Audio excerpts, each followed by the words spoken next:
Hello दोस्तों, स्वागत है आपका अपने यूट्यूब चैनल स्टडी मैथ्स 91 में। तो कल की आपकी क्लास हुई थी वर्णमाला की, जो कि आप लोगों ने देख ली होगी और समझ भी आई होगी, ठीक है ना। तो उसी में आपको कुछ और टॉपिक है, जैसे कि उसी से रिलेटेड 2-4 क्वेश्चन बनते हैं, जो आपके किस टाइप से क्वेश्चन बनते हैं, और वर्ण विच्छेद जो कि इसी के अंतर्गत आते हैं, जो आपसे एग्जाम में पूछे जाते हैं, ठीक है। तो वो इसी क्लास में आपको कराए जाएंगे, ठीक है। तो चलिए क्लास स्टार्ट करते हैं। कल मैंने आपको क्या क्या पढ़ाया था, कल आपको क्या क्या पढ़ाया गया था। कल वर्णमाला में आपने पूरा सीखा, ठीक है। वर्णमाला पढ़ी थी आपने, क्या क्या पढ़ा, स्वर कितने होते हैं ये भी आपने पढ़ लिए, व्यंजन, ठीक है, टोटल कितने वर्णमाला में होते हैं ये सब मैं आपको बता चुकी हूँ, ठीक है। तो ये कितने होते हैं, 52। उसके बाद में आपको क्या पढ़ाया था, सघोष अघोष, ठीक है, अघोष और सघोष ये सब आप पढ़ चुके हो, और अल्प प्राण, ठीक है, अल्प प्राण और महाप्राण ये सब आप पढ़ चुके हो। तो इसी से रिलेटेड क्वेश्चन कैसे बनते हैं, ठीक है, पेपर में कैसे क्वेश्चन पूछे जाएंगे, तो उस टाइप के क्वेश्चन और मैं आपको कराती हूँ ताकि आप लोगों को समझ में आए। और संयुक्त व्यंजन, ठीक है, संयुक्त व्यंजन मैंने आपको पूरा एक डायग्राम बना के दिखाया था, कौन कौन से कहाँ कहाँ व्यंजन होते हैं, ठीक है। आपके जो 5 वर्ग के का से लेके का से पा वर्ग तक कौन कौन से अक्षर, कौन कौन से वर्ण आते हैं, ये सब आप लोग पढ़ चुके हैं, ठीक है, कल की क्लास में। तो चलिए आगे स्टार्ट करते हैं इससे रिलेटेड क्लास, ठीक है। चलिए, तो क्वेश्चन कैसे बनते हैं, देखिए क्वेश्चन कैसे बनते हैं इसके। जैसे कि आपसे पूछी गई, जैसे आपसे एक क्वेश्चन पूछा गया, चलो मैं क्वेश्चन लिख देती हूँ। निम्न में से कौन सी, निम्न में कौन सी ओष्ठ ध्वनि है, बताना। ये क्वेश्चन देखते हैं आप कर पाओ। ओष्ठ ध्वनि है, कौन सी ओष्ठ ध्वनि है। तो ऑप्शन है इसका कौन सा है आपका, ला नंबर 2, रा नंबर सी, ठीक है, नंबर सी है आपका सा, और डी है आपका फा। तो बताइए कौन सी इसमें ओष्ठ ध्वनि है, बताइए। ओष्ठ का मतलब क्या है, जो जब आप बोलेंगे तो ओट्स, उसमें आपका ओट्स का वर्क हो, यानी आपके ओठ से निकले, तो कौन सा हो जाएगा। देखो ला बोल के देखो, क्या ला आ रहा है, नहीं। रा आ रहा है, नहीं आ रहा। सा भी नहीं आ रहा, ठीक, क्या आ रहा है आपका, फा बोल के देखो, तो फा किससे आ रहा है, ओष्ठ। तो ये कौन सी ध्वनि है, ओष्ठ ध्वनि है, ठीक है। तो इस तरह के क्वेश्चन आपके एग्जाम में बनते हैं, ठीक है। तो आपका आंसर क्या हो जाएगा, ये। चलिए दूसरा देखते हैं आपकी। देखो एक ये नॉर्मल सा क्वेश्चन, बोवल को ये पूछा भी गया था इस बार, बोवल को हिंदी में क्या कहते हैं। ये क्वेश्चन आपके एग्जाम में आया था, हिंदी में क्या कहते हैं, क्या कहते हैं, ये क्वेश्चन पूछा भी गया था। तो बोवल को हिंदी में क्या कहते हैं, बोवल को हिंदी में क्या कहते हैं। ऑप्शन थे, देखो इसके ऑप्शन है आपका ए अक्षर, बी आपका व्यंजन, सी आपका था स्वर, और डी था आपका संयुक्त। ये क्वेश्चन पूछा गया था आपके एग्जाम में इस बार। तो क्या कहते हैं बताइए। बोविल को देखो इंग्लिश में कहते हैं बोविल, ठीक है, इंग्लिश में कहते हैं बोविल, और हिंदी में कहते हैं इसको स्वर। इंग्लिश में बोविल क्या होते हैं, AEIOU, ठीक है, ये होते हैं, और हिंदी में आपके पता ही है 11 होते हैं, ठीक है। तो इसका आंसर क्या हो जाएगा आपका, स्वर। क्या हो जाएगा इसका आंसर, स्वर। बोविल को हिंदी में स्वर कहते हैं। इस टाइप से क्वेश्चन आपके पूछे जाते हैं एग्जाम में। चलिए और देखते हैं। अब देखिए इसमें दूसरा क्वेश्चन है आपका, किस तरह से पूछा जाएगा।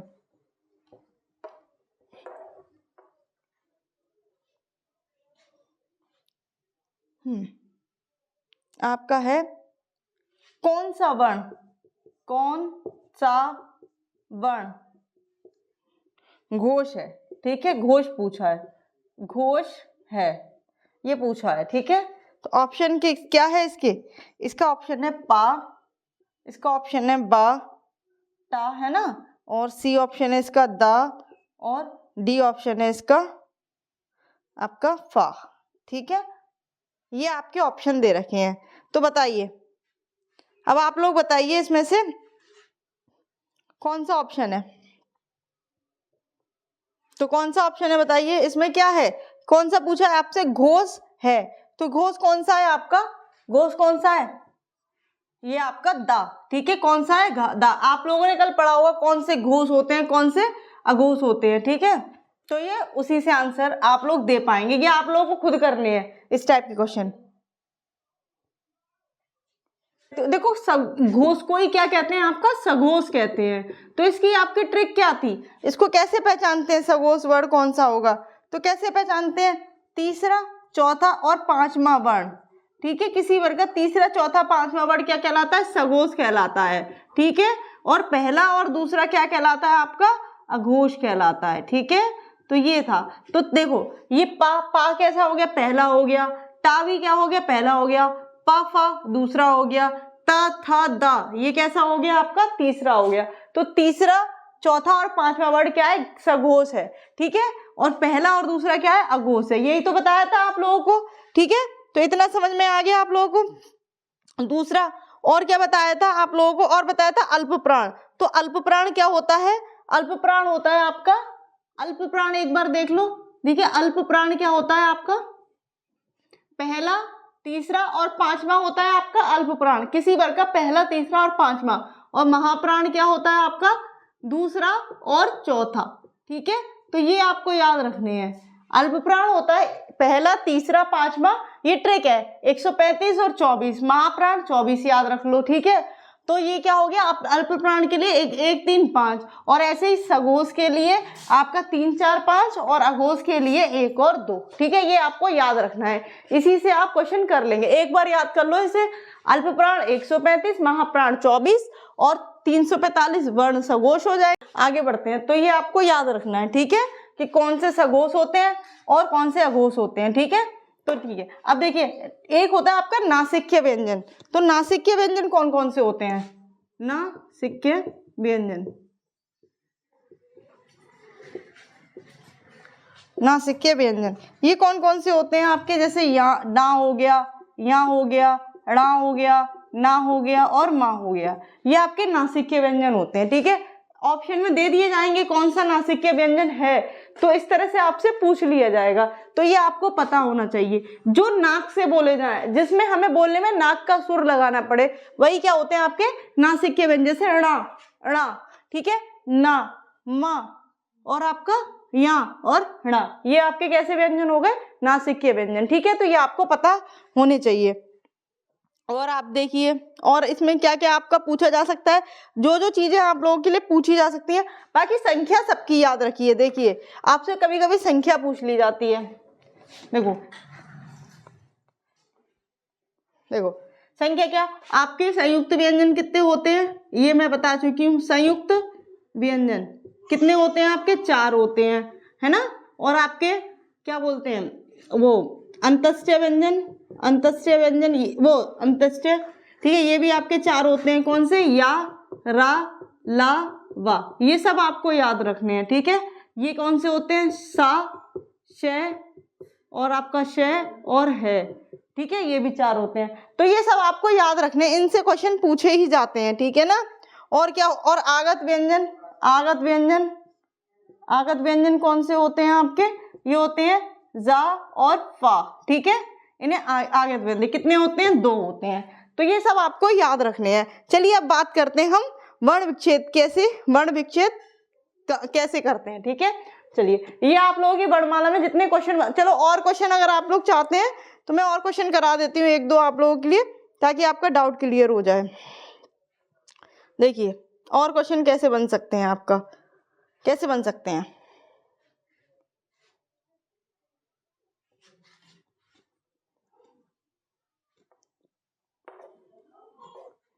देखो आपका एक क्वेश्चन तो यही मान लो, निम्न में से कौन नासिक्य है, चलो यही पूछ लिया आपसे, नासिक्य व्यंजन है, यही पूछ लिया, एक व्यंजन है। ऑप्शन दे देगा, इसमें ऑप्शन दे देगा आपका कौन कौन सा, शा, बी दे दिया या, तीसरा दे दिया जा, ठीक है, और चौथा बी दे दिया आपका गा। तो बताइए कौन सा है, इसमें कौन सा है आपका नासिक्य, तो आप देखकर ही बता देंगे, मार्कर, तो आप देखकर ही बता देंगे कौन सा है आपका, या ये आपका नासिक्य व्यंजन है, ठीक है। इस तरह से आप लोग कर सकते हैं, ठीक है ना। तो इस तरह से आप लोग ये कर पाएंगे। और भी क्वेश्चन देखो कैसे आते हैं। अल्प प्राण कौन कौन से हैं, चलिए एक क्वेश्चन और, इस तरह से आपके क्वेश्चन बनेगा। अल्प प्राण कौन से हैं, कौन से हैं, देखो ऑप्शन क्या है इसका, क्वेश्चन है, ऑप्शन क्या है इसके, अल्प प्राण वाला आपका ऑप्शन है इसमें अल्प प्राण, ठीक है। देखो आ और आ, बी है का और गा, ठीक है, का और गा, सी है आपका डा और ड़ा, ठीक है, और डी है आपका पा और फा, ठीक है, पा नहीं टा और ना, टा और ड़ा, पा फा, ये पा फा और भा, ठीक है, इसको चेंज करो, ये है था और धा। तो देखो अब देखो अल्प प्राण कौन से होंगे, तीसरा एक पहला तीसरा पांचवा, तो देखो ये तो है ही नहीं इसमें देखो ता था दूसरा हो गया, ये भी नहीं हो सकता, पा फा ये भी दूसरा होगा, ये भी नहीं हो सकता, का पहला हो गया, का खा गा तीसरा हो गया, यानी पहला और तीसरा, तो यही हो जाएगा आपका, यही हो गया आपका अल्प प्राण, ठीक है, ये हो गया आपका अल्प प्राण। चलिए अब मैं बात करती हूँ आप लोगों के लिए कि आपका वर्ण विच्छेद कैसे करते हैं, ठीक है। तो देखो वर्ण विच्छेद कैसे, वर्ण विच्छेद होता क्या है, अगर हम वर्ण विच्छेद की बात करें, वर्ण विच्छेद, ठीक है, वर्ण विच्छेद कैसे करते हैं वर्ण विच्छेद, देखिए वर्ण विच्छेद के लिए क्या करते हैं, आपके पहले तो ये पता होना चाहिए वर्ण विच्छेद क्या होते हैं, वर्णों के व्यवस्थित या वर्णों के सार्थक, है ना, सार्थक क्रम के टुकड़े करने को क्या कहते हैं, टुकड़े करने को वर्ण विच्छेद कहते हैं। ये आपके इसके डेफिनेशन हो गई, ठीक है, वर्ण विच्छेद कहते हैं, ठीक है, कहते हैं। अब देखो जैसे कोई वर्ड है, जैसे कोई वर्ड ले लो आप, जैसे कोई इजी सा वर्ड ले लो, कोई सा भी ले लो, जैसे मैंने ले लिया आपका समक्ष, या फिर अभी थोड़ा इजी ले लो क्योंकि इसका ये संयुक्त व्यंजन आ रहे हैं, ये भी मैं आपको सिखाऊंगी कैसे करते हैं, ठीक है। चलो पहले नॉर्मल ले लो आप, जैसे मैंने ले लिया आपका, ये चल नहीं रहा, स्वागत बहुत पूछा जाता है आप लोगों से, स्वागत, ठीक है, क्या है स्वागत, तो इसे बताइए, इसे बनाओ आप, कैसे बनाएंगे, तो देखो कैसे बनाएंगे, देखो ये सा है, तो जब भी हम तोड़ते हैं तो किसी भी व्यंजन को, व्यंजन किसके साथ बोले जाते हैं, स्वर के साथ बोले जाते हैं, व्यंजन किसके साथ बोले जाते हैं, आपके स्वर के साथ बोले जाते हैं, तो उस स्वर को अलग करते हैं, तो जो व्यंजन रह जाता है, जैसे मैंने का लिखा, ठीक है, का लिखा, इसको अगर मैं हलंत के साथ लिख दूं, ये हलंत लगा दूं और प्लस का आ, इसका मतलब होता है आधा, इसका मतलब क्या होता है आधा, अब का को मैं ऐसे लिख सकती हूँ, ठीक है, तो ये होता है करने का तरीका। तो देखो कैसे करेंगे, आधा सा है तो सा को कैसे लिखेंगे, सा को हलंत के साथ लिख देंगे, इसका मतलब ही हो गया कि अब ये आधा सा हो गया, ठीक है, प्लस अब वा लिखा हुआ है तो वा, ठीक है, वा के नीचे हलंत लगा देंगे, प्लस आ बड़ा है तो बड़ा ही लेंगे, ठीक है, स्वा इतना हो गया, प्लस गा के नीचे हलंत लगा देंगे, प्लस गा आता है ना इसमें, तो प्लस ता के नीचे हलंत प्लस आ, ये हलंत का मतलब समझ रहे हो, इसका मतलब हो जाता है आधा।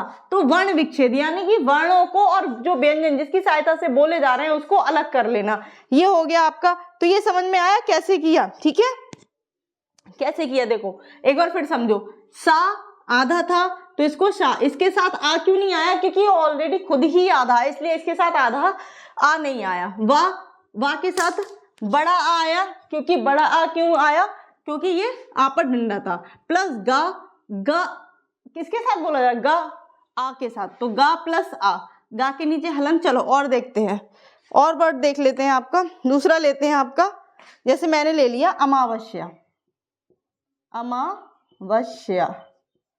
ठीक है, इसी टाइप के वर्ड ज्यादातर पूछे जाते हैं, इसीलिए मैं इस टाइप के वर्ड ले रही हूँ, ठीक है। तो देखिए अमावस्या को कैसे लिखेंगे, अब बताइए, देखो आ, ठीक है, अब बताइए आ के साथ क्या आ आएगा, बताइए ये बताइए आ के साथ भी माँ आएगा? जो हम लगा रहे हैं ये आ सबके साथ में, आ के साथ भी आएगा? नहीं आएगा। क्यों? आ तो खुद ही एक स्वर है, तो आ के साथ कोई आ नहीं आएगा। हमने क्या कहा, जो व्यंजन जो होते हैं वो स्वरों की सहायता से बोले जाते हैं, ठीक है। तो इसीलिए जब हम वर्ण विच्छेद करते हैं तो व्यंजन में से आ अलग हटा के उसके नीचे हलंत लगा देते हैं। लेकिन इसमें क्या है, ये तो खुद ही एक स्वर है, तो ये ऐसा ही रहेगा। प्लस अब माँ पे आओ, माँ के नीचे हलंत प्लस आ, ठीक है, बड़ा आ, क्योंकि माँ पर अपने ये बड़े आ पे है, ठीक है। प्लस फिर वाह के नीचे हलंत प्लस आ, ठीक है। प्लस अब देखो ये आधा सा है तो सा आ जाएगा हलंत के साथ, और इसके साथ आ नहीं आएगा क्योंकि ये खुद में आधा है। इतना समझ में आ गया। प्लस या के नीचे प्लस बड़ा आ, ये समझ में आया। ये देखो इतना बड़ा है लेकिन इसमें कुछ भी नहीं है। समझ में आ गया आप लोगों को कैसे आया? कोई दिक्कत इसमें? तो इसके नीचे हलंत उसके नीचे आएगा जो आधा नहीं है, जो पूरा है, ठीक है। चलिए और वर्ड देखते हैं आपका। अब देखते हैं थोड़ा सा और टिपिकल वर्ड ले लेते हैं। ये तो हो गए सादा मात्रा वाले। अब जो दूसरी मात्राएं होती हैं, जैसे सौभाग्य ले लिया आपने, क्योंकि ये आ की मात्रा वाले तो आप कर ही लोगे, लेकिन इस टाइप का वर्ड आ गया, इसका वर्ण विच्छेद करना है, ठीक है। इसका वर्ण विच्छेद करना है तो कैसे करोगे? ठीक है, बताओ कैसे करोगे? तो देखो सा के नीचे तो हलंत आ गया, ये तो आपको समझ में आ गया। अब ये बताइए, अब ओ की मात्रा है, क्या आ आएगा? अरे आपके स्वर तो आपने 11 पढ़े हैं। स्वर कितने पढ़े हैं आपने? 11 पढ़े हैं। तो इन 11 की सहायता से कोई भी वर्ण, कोई भी शब्द बोला जा सकता है ना। इन 11 की सहायता से ही तो बोला जाएगा। तो सा के साथ प्लस यह क्या आ जाएगा? ओ, क्योंकि ये क्या है? 100, ठीक है। तो ओ प्लस भाग्य, तो भा पर हलंत प्लस आ, ठीक है, बड़ा आ। प्लस अब गा आधा है तो क्या आ जाएगा? गा के नीचे हलंत प्लस या, और या के नीचे हलंत प्लस आ। ये समझ में आया नहीं आया? ठीक है। ये लोगों को डाउट रहता है कि ओ आ लेंगे क्या, तो ये क्या है? ओ भी तो क्या है? आपका एक स्वर ही है। कौन सा स्वर है? ओ कल बताया था मैंने, दीर्घ स्वर है। संयुक्त स्वर बताए थे आपको, दीर्घ स्वर बताए थे, ठीक है। तो ये कौन सा स्वर है? आपका दीर्घ स्वर है, ठीक है। अभी तक जो यूज कर रहे थे वो ह्यस्य स्वर था, ठीक है। तो ये आपको समझ में आ गया। चलिए अब और देखते हैं। ये आपको समझ में आ रहा होगा, ध्यान से देख लेना, ठीक है ना। अब देखो और देखो, थोड़ा सा और देख लेते हैं। नीचे जगह है, चलो ऊपर का रेस कर देते। जैसे यहाँ पे अब मैंने ले लिया आपका इस्तेमाल, ठीक है। इस्तेमाल, ये वर्ड आप बहुत यूज करते हैं, ठीक है, इस्तेमाल। अब बताइए इसको कैसे लिखेंगे? ठीक है, कैसे लिखेंगे बताइए। अब देखिए ई क्या है? खुद ही एक स्वर है, तो इसके साथ कोई स्वर नहीं आएगा, ठीक है। ई प्लस ता के साथ हलंत प्लस ए। अब ये छोटी ए क्यों आया है?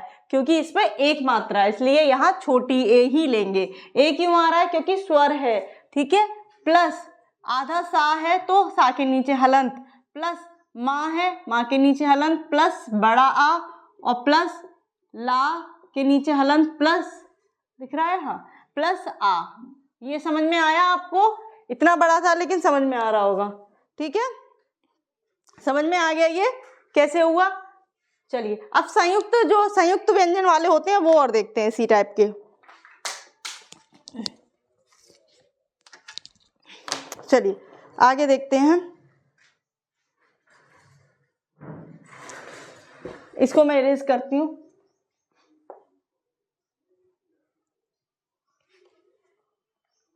चलिए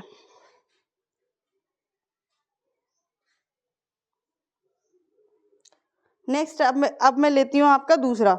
जैसे आपने देखा दूसरा था, जैसे मैंने आपको कल संयुक्त, जैसे मैंने लिखा श्रावण, इसको कैसे करेंगे? ठीक है, क्योंकि इसमें तो आपका संयुक्त व्यंजन आ गए, ठीक है। क्या आ गए? संयुक्त व्यंजन आ गए। तो कैसे करेंगे बताइए? तो मैंने इसको लिखना बताया था कल, चारों व्यंजनों को लिखना बताया था ना आप लोगों को, कैसे लिखेंगे इसको मैंने लिखना बताया था कल आप लोगों को। कैसे बताया था बताइए? श्रा को लिखना कैसे बताया था? शा प्लस रा, यही तो लिखना बताया था ना। दिख नहीं रहा ना, इससे कहाँ गया मार्कर दूसरा? हाँ, कैसे लिखना बताया था, शा, इस तरह से शा और प्लस रा। अब देखो इसको भी तो और तोड़ना पड़ेगा। अगर हम श्रा को लिखेंगे तो शा प्लस रा के नीचे हलंत प्लस आ, हम इसको यही तो लिख पाएंगे, बताओ लिख पाएंगे या नहीं? क्योंकि ये संयुक्त व्यंजन के साथ है तो ये इस तरह से लिखा जाएगा। चलिए आप करते हैं श्रावण को। अब करेंगे तो क्या आएगा, शा प्लस रा प्लस आ, ठीक है। अब चलते हैं आगे, प्लस वा के नीचे हलंत प्लस आ, ठीक है, और प्लस णा के नीचे हलंत प्लस आ। ये हो गया आपका श्रावण। देखिए कितना छोटा था और इसका कितना बड़ा वर्ण विच्छेद हुआ है। तो ये आपको समझाने के लिए किस तरह से, तो ये जो जब स्वर आ जाए आपका, ठीक है, ये इस तरह के आ जाए तब ऐसे करना है। चलिए दूसरा एक और ले लेते हैं इसी का, कि आपको समझ में आना चाहिए, ठीक है।